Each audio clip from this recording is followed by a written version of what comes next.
wabarakatuh. Saya Siswa Putunisi. Di sini saya akan mempresentasikan hasil laporan dari proses pendampingan sertifikasi halal.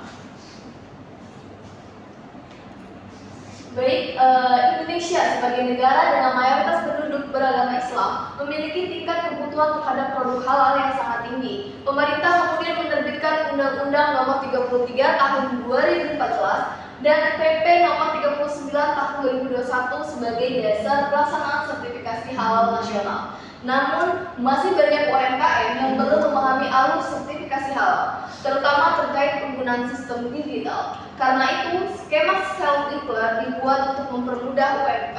Dan pendampingan P3H berperan penting dalam memberikan edukasi, bimbingan, serta memastikan UMKM memenuhi persyaratan yang ditetapkan pemerintah. Pemilihan pelaku usaha itu kami memilih es teh jumbo yang dipilih karena merupakan usaha dengan bahan baku sederhana. Walaupun sederhana, dia itu memiliki resiko rendah dalam proses verifikasi halal. Bahan-bahannya juga mudah ditelusuri dan proses produksinya tidak rumit. Selain itu, pelaku usaha menunjukkan komitmen untuk mengikuti proses pendampingan. Usaha ini juga mewakili UMKM minuman kekinian yang saat ini berkembang, sehingga relevan dijadikan objek pendampingan halal. Tahapan pendampingan yaitu meliputi pemberian edukasi mengenai self-declare dan dasar hukum halal. Setelah itu, dilakukan pengumpulan dokumen seperti NIK, KTP, daftar bahan, dan foto fasilitas. Pendamping juga membantu pelaku usaha membuat akun serta mengisi data dalam sistem si halal.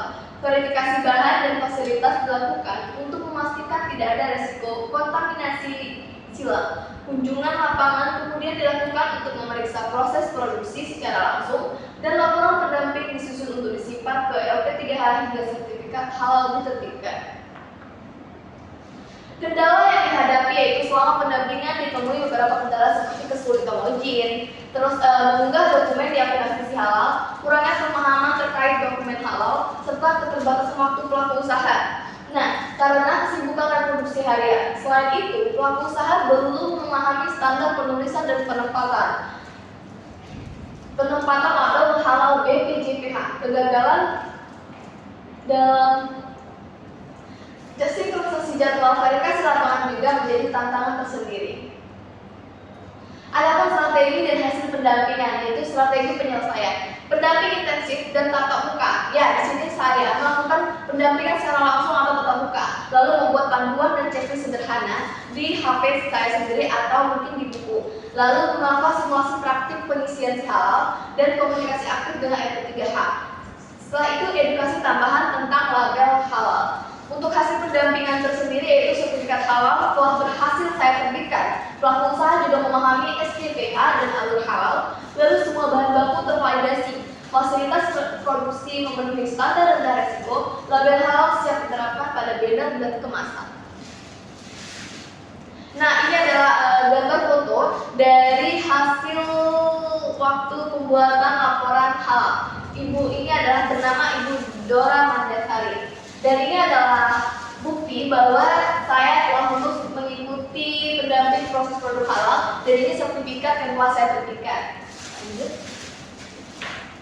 Untuk pembahasan yaitu setelah sertifikat halal terbit, pendamping itu menyerahkan file sertifikat pelaku kepada usaha dan memberikan edukasi mengenai penggunaan logo halal BPJPH sesuai ketentuan.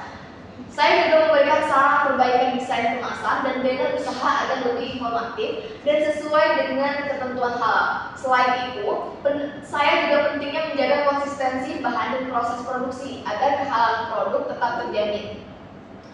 Dari pendampingan ini dapat disimpulkan bahwa skema self-declare sangat cocok bagi UMK dengan bahan sederhana yang memiliki peran penting dalam pemeriksaan sertifikasi halal karena literasi halal dan literasi digital UMKM masih rendah. Pendamping halal juga meningkatkan profesionalitas UMKM dan membantu mereka memahami standar halal secara berkelanjutan. Dengan demikian, proses halal bukan sekedar administrasi tetapi juga proses pelatihan dan edukasi. Terkait kesimpulan yaitu bahwa pendampingan P3H ini terbukti mampu memudahkan UMKM dalam memperoleh sertifikat halal. Proses yang sertifikat menjadi lebih lancar karena pelaku usaha diberikan edukasi yang tepat mengenai prosedur halal dan SKPH. Sertifikat halal juga meningkatkan kepercayaan konsumen serta membantu UMKM lebih siap mengikuti regulasi halal nasional. Secara keseluruhan, P3H merupakan langkah strategi dalam memperkuat ekosistem industri halal di Indonesia. Baik, itu tadi presentasi dari saya tentang sertifikasi proses produk halal di ST Jumbo Studio. Terima kasih. Assalamualaikum warahmatullahi wabarakatuh.